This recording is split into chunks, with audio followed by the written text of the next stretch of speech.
Hello students, क्या हाल चाल है। थोड़ा गला खराब है, खांसी हो गया है, ठीक है। तो आज हम लोग कोऑर्डिनेशन कंपाउंड के बारे में पढ़ेंगे। कोऑर्डिनेशन कंपाउंड के बारे में चलिए, आपको एग्जाम में जो मेन बातें आने वाली हैं उन्हीं के बारे में चर्चा करते हैं, ठीक है। कोऑर्डिनेशन कंपाउंड, देखिए आप इस प्रकार से कुछ कंपाउंड को लिखे हुए देखते होंगे। CuNH3 चलिए SO4 लिखा हुआ है।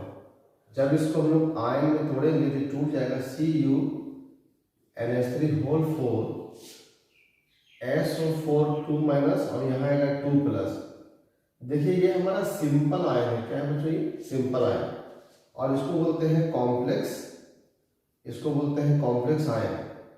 तो जिस कंपाउंड में कॉम्प्लेक्स आयन पाया जाता है या जो कंपाउंड कॉम्प्लेक्स आयन से बना हुआ है वैसे ही कंपाउंड को हम क्या बोलते हैं? Coordination compound. इसका दूसरा परिभाषा ये भी दे सकते हैं कि जो बच्चों ये कॉपर है ये अमोनिया के 4 मॉलिक्यूल से जुड़ा हुआ है, लेकिन अमोनिया और कॉपर के बीच में कोऑर्डिनेट बॉन्ड बना हुआ है। क्या बना हुआ बच्चों? Coordinate bond.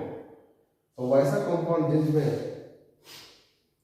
कंपाउंड जिसमें central metal a number of neutral molecule या आयन के साथ कोऑर्डिनेट बॉन्ड बना करके जुड़ा हुआ रहेगा, ऐसे कंपाउंड को हम क्या बोलते हैं? Coordination compound. A compound containing coordinate bond between a central metal atom and a number of other atoms और ग्रुप्स, ठीक है। या दूसरे शब्दों में क्या बोल सकते हैं? Compounds containing the complex ions are known as coordination compounds, ठीक है। तो कोऑर्डिनेशन कंपाउंड आपको समझ में आ रहा होगा। जहां भी आप इस प्रकार से ब्रैकेट करके कंपाउंड लिखा हुआ देखिएगा तो समझ जाइएगा ये कौन सा कंपाउंड है बच्चों? Coordination compound, ions. तो चलिए बच्चों हम लोग कोऑर्डिनेशन कंपाउंड के कुछ टर्म को जानेंगे, जिसमें हमारा नंबर 1 क्या है? Central metal ion. तो ये जो कंपाउंड लिखा हुआ है इसमें कोबाल्ट हो गया सेंट्रल मेटल आयन और अमोनिया हो गया हमारा लिगैंड। अमोनिया क्या हो गया बच्चों? लिगैंड। देखिए सेंट्रल मेटल आयन बीच में होता है और चारों ओर क्या है बच्चों? लिगैंड। इन दोनों के बीच में कौन सा बॉन्ड बना हुआ? Coordinate bond. एक्चुअली में होता क्या है कि अमोनिया में नाइट्रोजन के पास लोन पेयर होता है, तो ये अमोनिया कोबाल्ट को इलेक्ट्रॉन देगा, कोबाल्ट इलेक्ट्रॉन को क्या करेगा? गेन करेगा। तो हम ऐसे भी कह सकते हैं कि central metal ion electron pair acceptor होता है और लिगेंड जो होते हैं वो इलेक्ट्रॉन पेयर डोनर होते हैं। हम जानते हैं कि जो इलेक्ट्रॉन पेयर एक्सेप्ट करते हैं उसको लुईस एसिड और जो डोनेट करता है उसको लुईस बेस कहते हैं। मतलब यहाँ कोबाल्ट जो है वो लुईस एसिड है और अमोनिया लुईस बेस है। ये इसको इलेक्ट्रॉन दे रहा है और कोबाल्ट इलेक्ट्रॉन ले रहा है। एक्चुअली में यहाँ पर कोबाल्ट पर 3 प्लस चार्ज है, तो हम कह सकते हैं कि अमोनिया प्लस को लाइक कर रहा है, प्लस को चाह रहा है, तो अमोनिया को हम क्या कहेंगे? न्यूक्लियोफाइल। मतलब जो लिगेंड होते हैं बच्चों वो न्यूक्लियोफाइल की तरह बिहेव करते हैं। तो कोबाल्ट हमारा इलेक्ट्रॉन को लाइक कर रहा था, ऐसे भी कर सकते हैं हम लोग, क्योंकि हमें प्लस चार्ज है तो माइनस को पसंद करेगा वो। तो कोबाल्ट 3 प्लस यहाँ पर क्या हो जाएगा बच्चों? इलेक्ट्रोफाइल। तो कुछ बातें हम याद रखेंगे कि central metal ion electron acceptor होता है, लिगेंड इलेक्ट्रॉन डोनर होता है। Central metal ion Lewis acid है तो लिगेंड हमारा लुईस बेस है। सेंट्रल मेटल आयन इलेक्ट्रोफाइल के रूप में बिहेव करेगा तो लिगेंड हमारा न्यूक्लियोफाइल के रूप में बिहेव करेगा, ठीक है। अगला शब्द बच्चों हमारा डेंटिसिटी। डेंटिसिटी किसे कहते हैं? डेंसिटी होता है बच्चों नंबर ऑफ कोऑर्डिनेटिंग एटम्स पर ligand. Number of coordinating ligands पर नंबर ऑफ कोऑर्डिनेटिंग एटम्स पर लिगेंड। इसका मतलब ये हुआ कि एक लिगेंड में वैसे कितने एटम हैं जो एक ही समय पर सेंट्रल मेटल आयन के साथ कोऑर्डिनेट बॉन्ड बना सकते हैं। जैसे अगर हम अमोनिया की बात करें तो अमोनिया मात्र नाइट्रोजन के द्वारा ही मेटल के साथ कोऑर्डिनेट बॉन्ड बना सकता है। इसका मतलब ये हुआ कि अमोनिया का डेंसिटी कितना होगा बच्चों? 1 होगा। लेकिन कुछ ऐसे भी लिगेंड हैं जैसे CH2 NH2 सिंगल बॉन्ड, फिर यहाँ CH2 और फिर यह NH2। इसका नाम है बच्चों इथाइलिन डायमीन।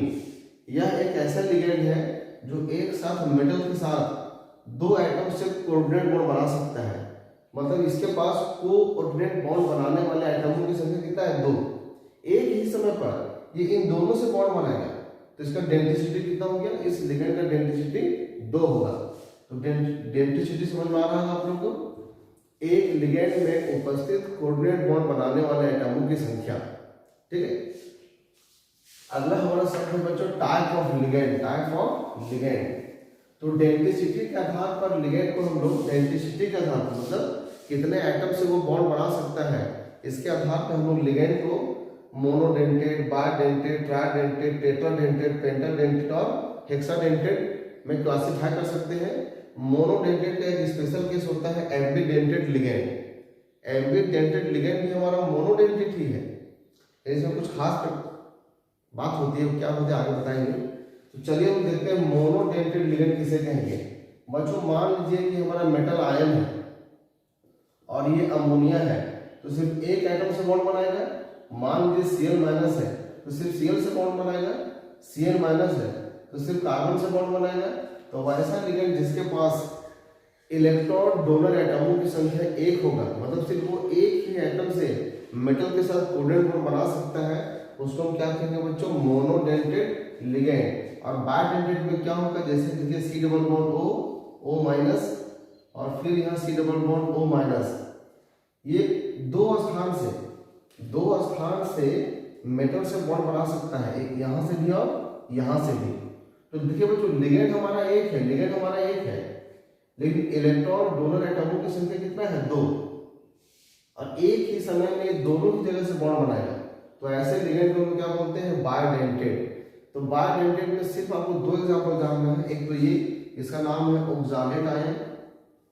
ऑक्सालेट आयन, जिसको हम शॉर्ट में क्या लिखेंगे, OX, एंड लिगेंड के रूप में इसको हम लोग OX लिखते हैं। ठीक है, और इस फॉर्मूला को हम छोटा करके C2O4 2- लिख सकते हैं। ठीक है, इसी प्रकार का एक और बाइडेंटेड लिगेंड है CH2 single bond NH2 single bond CH2 NH2, इसका नाम है इथाइलिन डायमाइड, या इसको हम लोग इथेन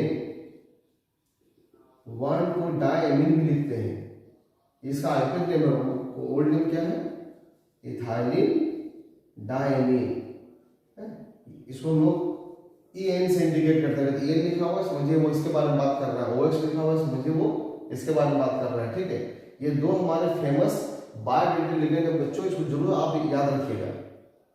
ये लिगेंड एक है, एवं एक समय में 2 जगह से बॉन्ड बना सकता है, यहाँ से भी यहाँ से भी, ये मेरे यहाँ से भी और यहाँ से भी बॉन्ड बना सकता है, इसको बोलते हैं बाइडेंटेड लिगेंड। फिर ट्राइडेंटेड क्या होता है आपको समझ में आ रहा होगा, इसके एग्जाम्पल देख लीजिए, NH CH2 और फिर CH2 फिर यहाँ NH2 और फिर यहाँ NH2, तो इसको घुमा के इधर से लिखते हैं। ठीक है, देखिए यहाँ पर क्या हो रहा है, ये यहाँ से बॉन्ड बनाएगा, यहाँ से बॉन्ड बनाएगा, यहाँ से बॉन्ड बनाएगा, बीच में हमारा मेटल है। पर लिगेंड हमारा एक है, लेकिन इलेक्ट्रॉन डोनर एटमों की संख्या कितना हुआ, 3। अकेला लिगेंड 3 स्थान से बॉन्ड बना सकता है, अर्थात इसकी डेंसिटी 3 होगी। तो ऐसे लिगेंड को क्या कहेंगे, ट्राइडेंटेड लिगेंड। इसका नाम है बच्चों इथाइलिन, क्या हो जाएगा, डाइथाइलिन, अमाइन, तो क्या हो जाएगा, ट्राइमाइन, है ना, डाइथाइलिन ट्राइमाइन। इसको शॉर्ट में हम लोग DN से इंडिकेट करते हैं, डाइन। ठीक है, ये हमारा हो गया ट्राइडेंटेड लिगेंड। फिर हम लोग आते हैं टेट्राडेंटेड लिगेंड में, जहाँ डाई है बच्चों हमारा ट्राई कर दिए, ट्राइथाइलिन, जहाँ ट्राई है वहाँ टेट्रा कर देते हैं, टेट्रा एमीन। इसको शॉर्ट में हम लोग ट्राइन लिखते हैं, क्या लिखते हैं, ट्राइन। देखिए इसका स्ट्रक्चर क्या होगा, इसका स्ट्रक्चर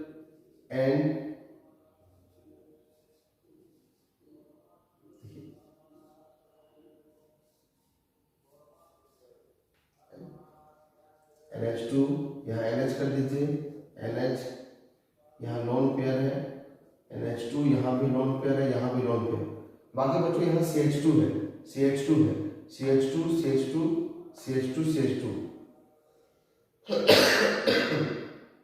सॉरी। तो ये हो गया हमारा इथाइलिन इथाइलिन इथाइलिन, 1 2 3 4 टेट्रामाइन। देखिए ये लिगेंड एक है, पूरा हमारा एक लिगेंड है, लेकिन ये एक साथ 4 एटम से मेटल के साथ कोऑर्डिनेट बॉन्ड बना सकता है। मतलब इस लिगेंड का डेंसिटी कितना होगा बच्चों, 4। इसके पास इलेक्ट्रॉन डोनर एटमों की संख्या कितनी है, 4। तो ऐसे लिगेंड को हम क्या कहेंगे, टेट्रा डेंटेट। फिर आते हैं पेंटाडेंटेट में। देखिए पहले फॉर्मूला लिखते हैं, CH2 सिंगल बॉन्ड CH2, यहाँ N और यहाँ NH, CH2 COO माइनस और CH2 COO माइनस और CH2 COO माइनस। यहाँ लोन पेयर है, यहाँ लोन पेयर है। ये जहां जहां से कोऑर्डिनेट बॉन्ड बना सकता है वहां हम स्टार बना दे रहे हैं। देखिए स्टार। देखिए लिगेंड हमारा एक है, लेकिन इलेक्ट्रॉन डोनर एटमों की संख्या 1 2 3 4 5, मैंने अकेला लिगेंड 5 स्थान से बॉन्ड बना सकता है।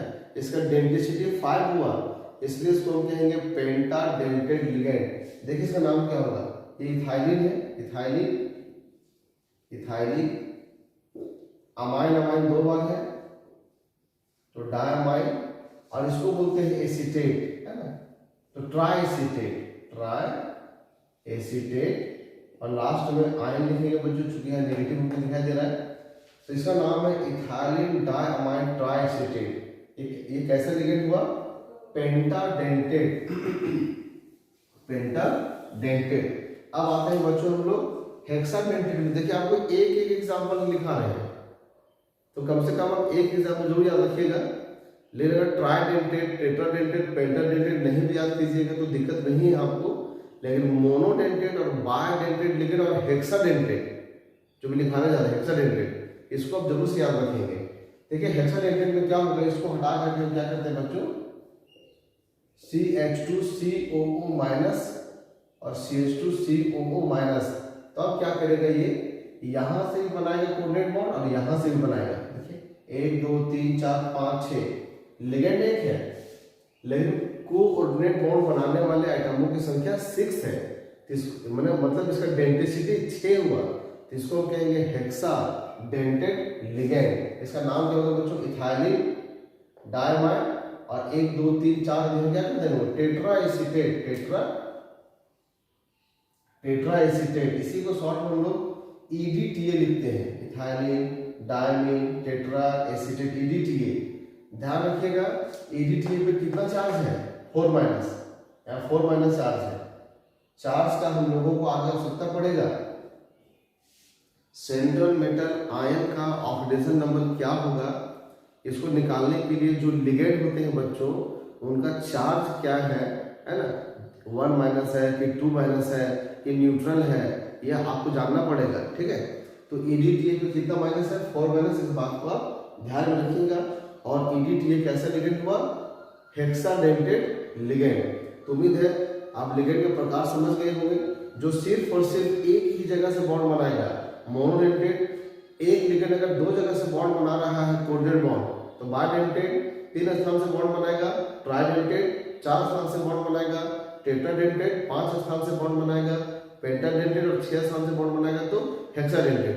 अब बच्चों आते हैं एम्बीडेंटेट लिगेंड किसे कहेंगे, एम्बीडेंटेट लिगेंड। तो होता क्या है कि अगर आपको याद होगा लुईस स्ट्रक्चर साइनाइड आयन का, देखिए बच्चों इस तरह से होता है। ये भी मेरा इलेक्ट्रॉन का रिच है कार्बन, और नाइट्रोजन भी इलेक्ट्रॉन का रिच है।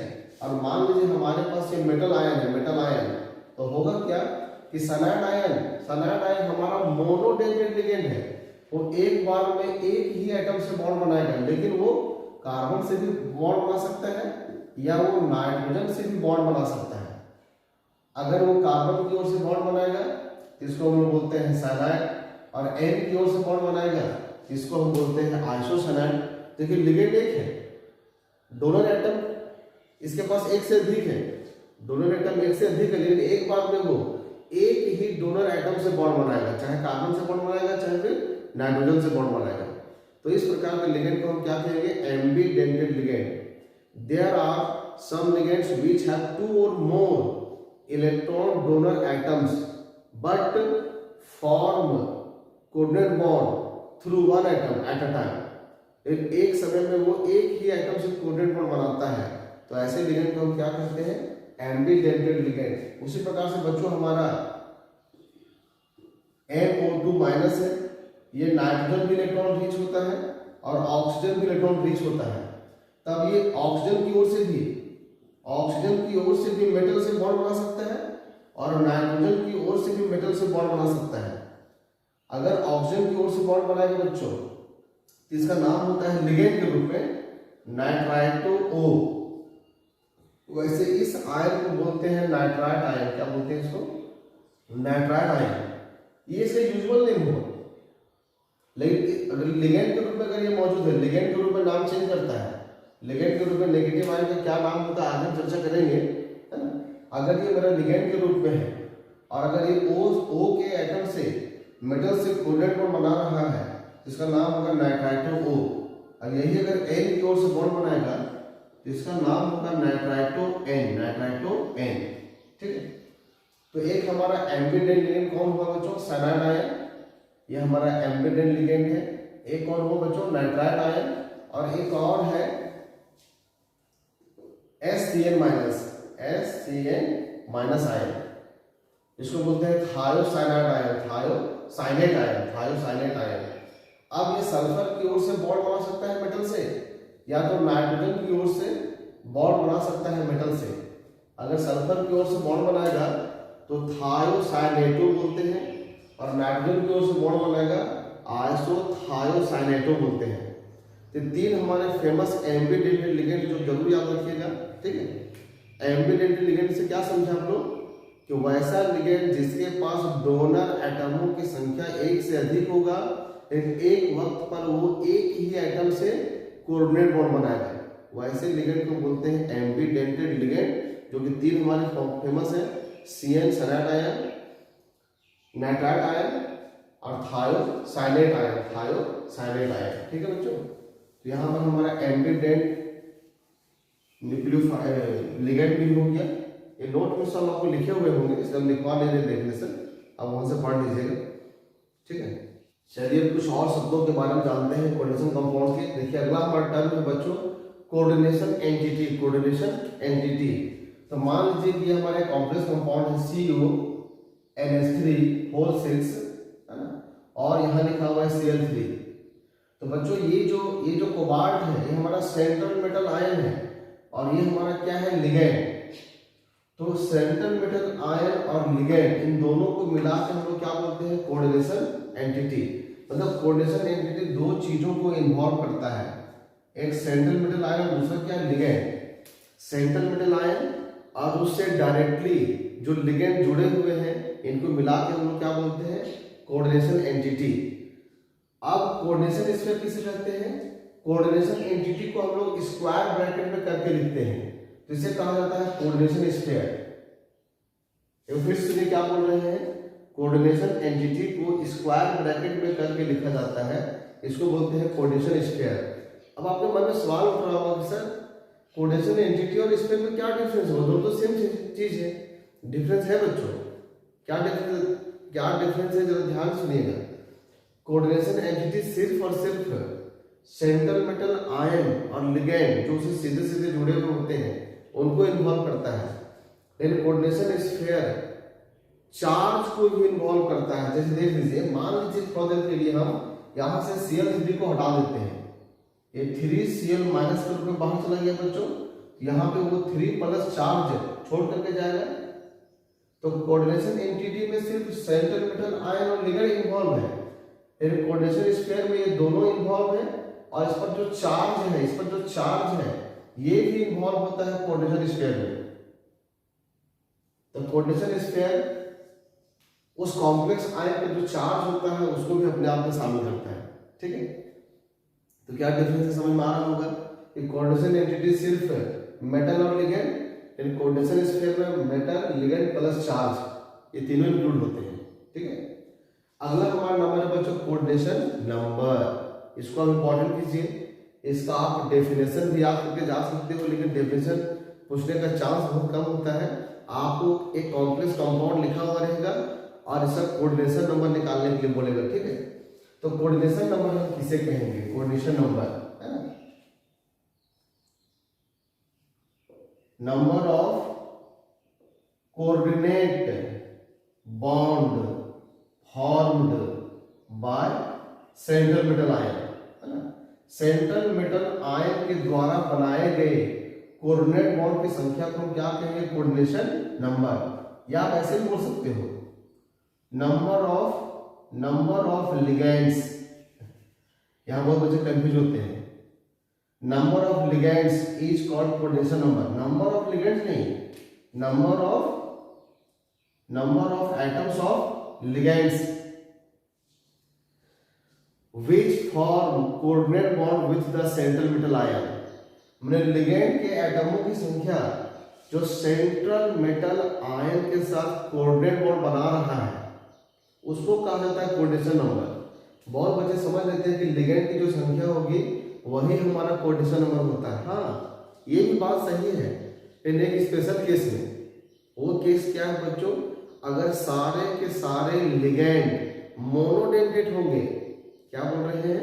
सारे के सारे लिगेंड मोनोडेंटेड होंगे, तब जो लिगेंड की संख्या होगा वही आपका कोऑर्डिनेशन नंबर होगा। लेकिन अगर सारा लिगेंड मोनोडेंटेड नहीं है तब तो फिर लिगेंड की संख्या कोऑर्डिनेशन नंबर के बराबर नहीं होगा। चलिए आपको एग्जांपल से दिखाते हैं, ठीक है। ध्यान रखिएगा, कोऑर्डिनेशन नंबर में क्या लिखे हैं? Number of coordinate bond formed by central metal ion या number of atoms of ligands directly attached to the central metal ion. Central metal ion से सीधे सीधे जुड़े हुए लिगेंड के एटमों की संख्या। देखिए बच्चों, ये हमारा थोड़ा गलती लिखा हुआ है, यहाँ पर Ag होगा, ठीक। ये पहले एग्जाम्पल में देखिए आप लोग, अगर कोऑर्डिनेशन नंबर निकालना है हमको सिल्वर का, तो देखिए इसके बाद लिगेंड कितना है? 2 है बच्चों। लिगेंड कितना है? 2। तो कोऑर्डिनेशन नंबर में क्या होगा? 2, क्योंकि बीच में हमारा Ag है। और देखिए अमोनिया का एक मॉलिक्यूल अमोनिया का दूसरा मॉलिक्यूल कोऑर्डिनेट बॉन्ड बना रहा है। तो सेंट्रल मेटल आयन बच्चों कितना बनाया कोऑर्डिनेट बॉन्ड? 2 ही तो बनाया हुआ है, इसलिए हमारा कोऑर्डिनेशन नंबर का संख्या कितना होगा? 2। या अमोनिया का नाइट्रोजन और अमोनिया का ये नाइट्रोजन मेटल के साथ सीधे सीधे बॉन्ड बना रहा है, तो लिगेंड के कितने एटम बॉन्ड बनाए? 2 एटम, तो 2 लिखेंगे। उसी प्रकार से बच्चों ये कॉपर है NH3 का होल 4।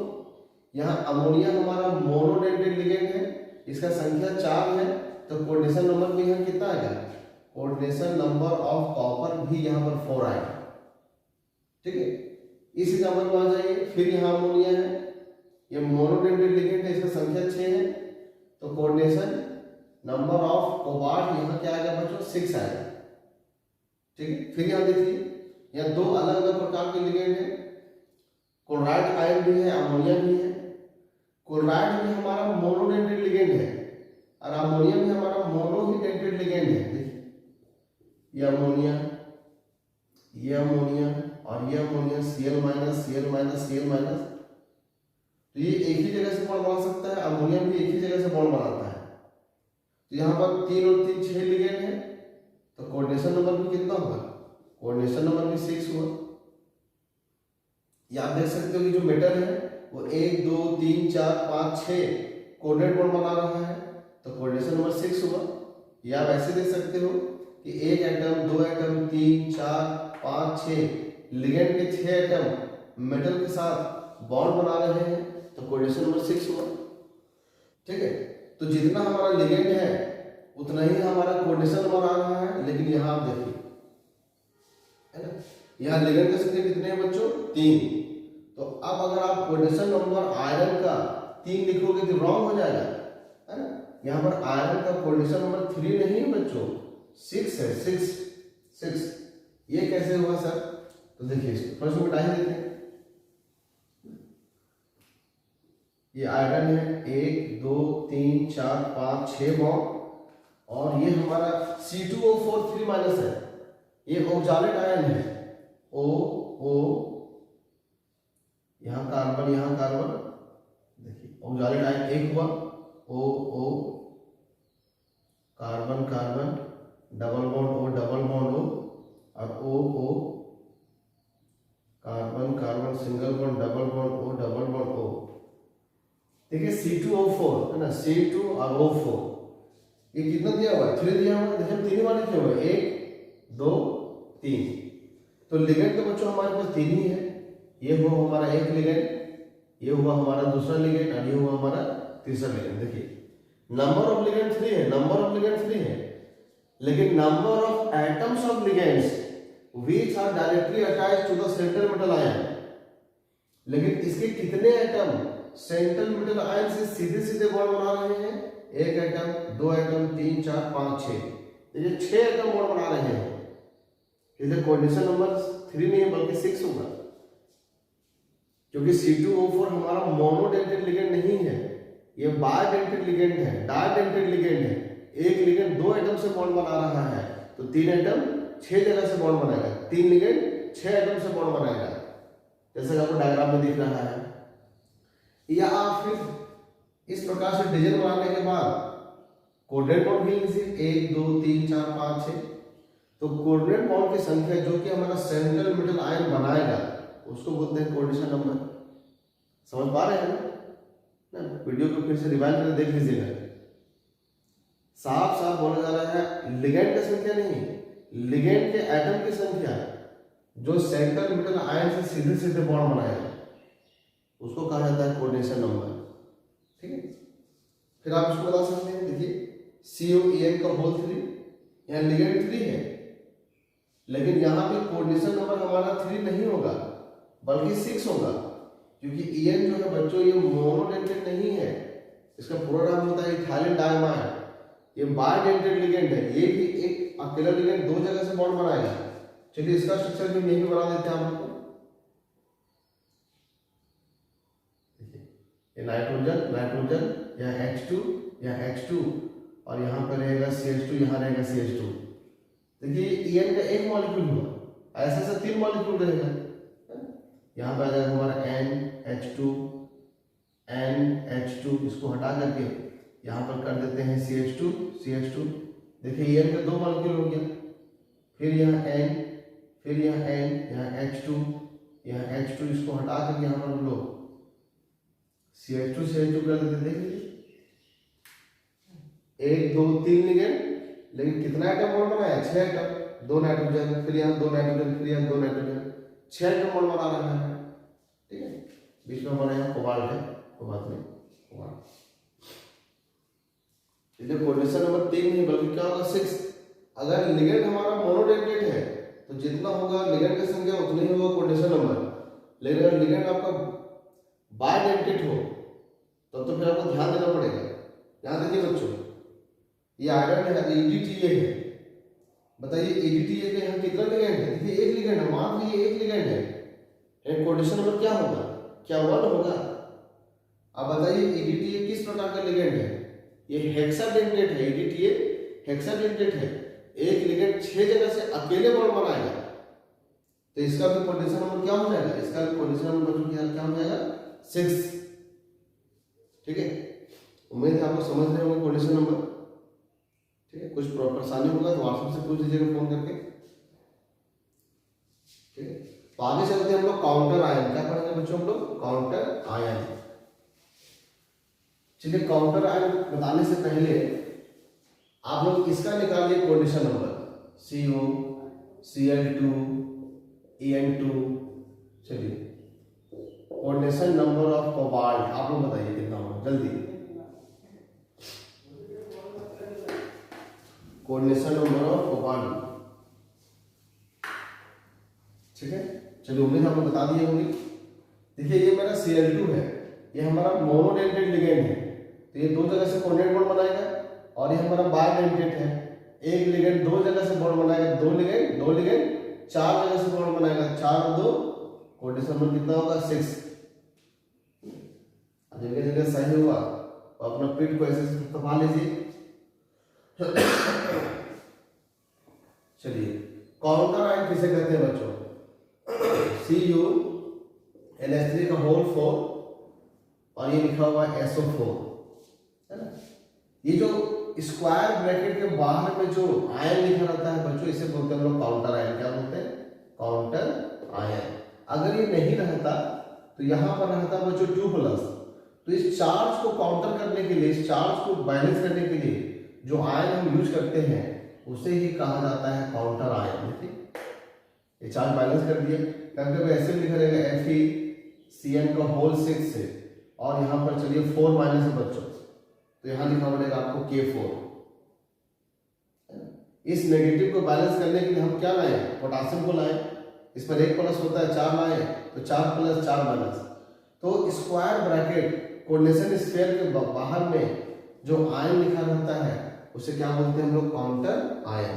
ठीक है, अब आते हैं ऑक्सीडेशन नंबर। ये हमारा इंपॉर्टेंट है। ठीक है, आप लोग कोऑर्डिनेशन नंबर निकालना सीखें, अब हम लोग ऑक्सीडेशन नंबर निकालना सीखेंगे। ऑक्सीडेशन नंबर, इसको हम लोग ऑक्सीडेशन स्टेट भी बोलते हैं। ये होता है बच्चों charge on central metal atom in a coordination compound. Coordination compound में सेंट्रल मेटल एटम पर जो चार्ज होता है उसे कहा जाता है ऑक्सीडेशन नंबर। अब अगर आपको ऑक्सीडेशन नंबर निकालना है तो कुछ बातों को आपको ध्यान में रखना पड़ेगा, जैसे कि Cl माइनस, ये हमारा मोनोडेंटेड लिगेंड है, इसमें -1 चार्ज है। ठीक है, फिर Br minus, OH minus, H minus, Cl minus, ठीक है, NO2 माइनस, NO3 माइनस और C2O4 2 माइनस, SO4 2 माइनस। ये सब हमारे नेगेटिव लिगेंड है, ये सब है ना। और water, ammonia, carbon monoxide En, ये सभी हमारे न्यूट्रल मॉलिक्यूल है। क्या है बच्चों? ये सब न्यूट्रल मॉलिक्यूल है। इतना को ध्यान रखना पड़ेगा। आगे बहुत सारे हैं, आपके नोट्स में लिखा हुआ है। चलिए आपको हम ऑक्सीडेशन नंबर निकालना दिखाते हैं।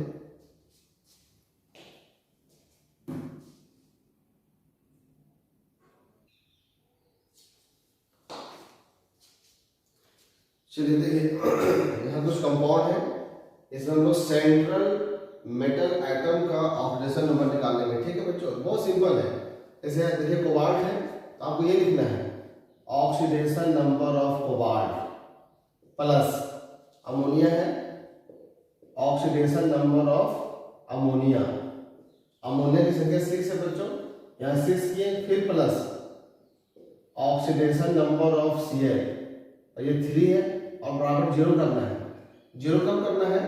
जब पूरा जो कंपाउंड दिया हुआ है उस पर किसी भी प्रकार का चार्ज नहीं होगा। जैसे देखिए बच्चों, यहाँ 3+ दिख रहा है, यहाँ 2 माइनस दिख रहा है, तो यहाँ पर हम बराबर 0 नहीं करेंगे, यहाँ बराबर करेंगे +3, यहाँ करेंगे बराबर करेंगे -2। लेकिन जब न्यूट्रल होगा, कोई चार्ज नहीं होगा, तब बराबर 0 करेंगे। एक चीज और, ये अमोनिया है बच्चों, अमोनिया में नाइट्रोजन का हाइड्रोजन का ऑक्सीडेशन नंबर +1 है और नाइट्रोजन का -3 है। अमोनिया में हाइड्रोजन का ऑक्सीडेशन नंबर +1 है और नाइट्रोजन का -3 है, लेकिन पूरे अमोनिया के मॉलिक्यूल का क्या होगा? 0, क्योंकि ammonia is a neutral molecule. N का बोलेगा तो -3, H का बोलेगा तो +1, लेकिन अगर पूरे अमोनिया का ऑक्सीडेशन नंबर पूछेगा तो क्या जवाब देंगे हम लोग बच्चों? 0 जवाब देंगे। ठीक उसी प्रकार अगर ये SO4 2 माइनस है, तो अगर आपसे कोई पूछेगा कि SO4 2 माइनस में ऑक्सीजन का ऑक्सीडेशन नंबर क्या है, तो हम बोलेंगे -2, और सल्फर का +6। तो निकालते हैं ना, सल्फर का x मान लेते हैं, ऑक्सीजन का -2 × 4 करते हैं बराबर -2, तो x -2 वही इधर जाएगा +6, तो +6 आया, ऐसे निकालते हैं हम लोग। तो SO4 2 माइनस में ऑक्सीजन का -2 है बच्चों, सल्फर का +6 है। लेकिन अगर आपको पूछेगा कि पूरा SO4 का ऑक्सीडेशन नंबर क्या है, तो जो इसके ऊपर चार्ज है बच्चों -2 होगा। ठीक है, इसलिए आपको बोले थे कि किस आयन पे कितना चार्ज है आपको याद रखना पड़ेगा। जैसे यहाँ पे देख लीजिए, अब हमको कोबाल्ट का निकालना है। कोबाल्ट का हम लोग मान लेते हैं x, क्या मान लिया बच्चों? x। अब हमको ऑक्सीडेशन नंबर ऑफ अमोनिया चाहिए, N का नहीं चाहिए, H का नहीं चाहिए, अमोनिया का चाहिए। तो ammonia is a neutral molecule. Ammonia कैसा मॉलिक्यूल है? न्यूट्रल। तो इसको हम 0 पुट करेंगे, plus oxidation number of Cl, actually में Cl क्लोराइड आयन है, इसमें कितना चार्ज है -1, तो यहाँ पुट करेंगे -1 और इंटू 3 है बच्चों, यहाँ 0 कर देंगे। सॉल्व कर दीजिए इसको, x ये 0 हो जाएगा, ये आएगा -3 बराबर 0, तो x बराबर क्या है बच्चों +3। मतलब इस कॉम्प्लेक्स कंपाउंड में कोबाल्ट का ऑक्सीडेशन नंबर क्या है +3, लिख लीजिए। वीडियो पॉज करके आप लिख लेंगे, ठीक है, मिटाएंगे इसको हम। चलिए, तो ये जो इसको लिखने की आवश्यकता नहीं है, हम लोग यहाँ से काम करेंगे, ठीक है, बार बार। जैसे नंबर 2 देखिए बच्चों, हमको चाहिए टिटेनियम का, आराम से धीरे धीरे सीखते जाइए। टिटेनियम को x लिखिए जिससे निकालना है। वाटर, अब सोचिए वाटर मेरा चार्ज मॉलिक्यूल है कि न्यूट्रल, वाटर हमारा न्यूट्रल है, तो वाटर का 0 हो जाएगा 6 प्लस, अच्छा कुछ नहीं है ना, बराबर +3, बराबर क्या करेंगे बच्चों +3, जो कि इसमें चार्ज है तो चार्ज के बराबर हो सकता है। सॉल्व कर दीजिए, x बराबर +3। देखिए टिटेनियम का ऑक्सीडेशन नंबर निकल गया। अब हमको निकालना है बच्चों निकेल का, तो निकेल को x मान लीजिए प्लस Cl4 है। अब Cl का क्या होता है, Cl पे देखिए -1 चार्ज है, तो Cl का हम लोग -1 पुट करेंगे।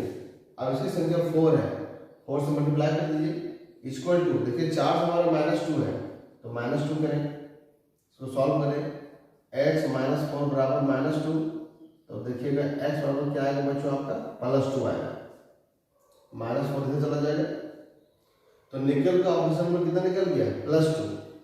कोई दिक्कत? अब आगे ट्राई कर सकते हो, देखिए यहाँ भी निकेल है, निकेल का x मानिए, फिर प्लस कीजिए। अब ये कार्बन मोनोऑक्साइड है, C और O बराबर साइज के लिखिएगा, carbon monoxide, carbon monoxide is a neutral molecule, carbon monoxide कैसा मॉलिक्यूल है न्यूट्रल, इसका 0 हो जाएगा, और इंटू 4 बराबर, देखिए इसमें कहीं भी चार्ज नहीं है तो क्या करेंगे 0, तो इस नंबर क्या है बच्चों 0, मतलब इस कंपाउंड में निकेल का ऑक्सीडेशन नंबर क्या है 0 है। यहाँ पर आ जाइए, देखिए क्रोमियम है, क्रोमियम का बच्चों हम x मान लिए, फिर प्लस करेंगे, फिर C2O4 है, C2O4 देखिए C2O4 2 माइनस, C2O4 एक नेगेटिव लिगेंड है, इस पर -2 चार्ज होता है, तो यहाँ हम -2 लिखेंगे, इसकी संख्या 3 है, 3 के इक्वल टू, देखिए -3 है चार्ज, तो क्या होगा -3, तो x -6 बराबर -3, तो x बराबर क्या है बच्चों +3, ठीक है। उम्मीद है आप लोग ऑक्सीडेशन नंबर निकालना सीख गए होंगे। चलिए कुछ एग्जांपल देते हैं, आप लोग खुद से निकालिएगा।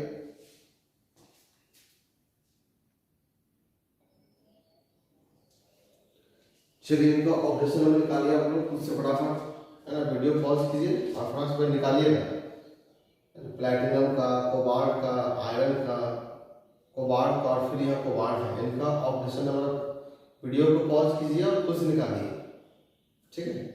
उसके बाद वीडियो प्ले कीजिएगा। चलिए हम बताते हैं, प्लैटिनम का x पुट करेंगे बच्चों प्लस, Cl पर -1 होता है, या -1 किए, यहाँ 2 किए, En हमारा न्यूट्रल मॉलिक्यूल है, En न्यूट्रल, तो क्या हो जाएगा 0 इंटू 2 बराबर क्या करेंगे +2, तो सॉल्व कर दीजिए, सॉल्व कीजिएगा तो x बराबर क्या आएगा बच्चों आपको -2 + 4 आएगा, +4। कोबाल्ट, इसका x मान लिए, अमोनिया न्यूट्रल है 0 प्लस Cl का -1 इंटू 3 बराबर 0 करेंगे, क्योंकि कोई चार्ज नहीं है, तो सॉल्व करें, x बराबर क्या आएगा बच्चों +3। पोटासियम, पोटासियम ग्रुप 1 का मेटल है, अल्कली मेटल, इसका ऑक्सीडेशन नंबर हमेशा क्या होता है +1, तो पोटासियम का +1, पोटासियम 3 है, 3 के प्लस, आयरन का निकालना है x मान लिए, Cn पर -1 चार्ज लिखिए, Cn पर -1, तो यहाँ क्या लिखेंगे बच्चों को -1, इसकी संख्या 6 है और कोई चार्ज नहीं है, तो बराबर क्या करेंगे 0, इसको सॉल्व कीजिएगा तो आपको यहाँ +3 आएगा। कोबाल्ट, चलिए इसको x मानते हैं, फिर वाटर ये 0 है, फिर आगे आते हैं Cn पर -1 है, फिर प्लस करेंगे En ये न्यूट्रल है, बराबर 2, और बराबर क्या करेंगे बच्चों बराबर +2 करेंगे, तो सॉल्व कीजिए, x बराबर क्या आएगा आपका +3। आराम से पुट करते चाहिए ना, चूंकि वीडियो तब रिपीट करके देख सकते हो। कोबाल्ट का x, वाटर का 0, Cn का -1, ये न्यूट्रल मॉलिक्यूल है 0, ये 2 है बराबर +2। पोटेशियम +1, पोटेशियम 3 है प्लस कोबाल्ट X मान लिए प्लस C2O4 -2, C2O4 -2 चार्ज आपको इसीलिए याद करना पड़ेगा और इसकी संख्या 3 है बराबर 0। सॉल्व कीजिए तो यहाँ पे आपका +3 आएगा। ठीक है, तो इस तरह से हम कुछ इंपॉर्टेंट शब्दों की चर्चा कर दिए। इसका आगे हम आपको नेक्स्ट वीडियो में शेयर करेंगे। ठीक है, धन्यवाद।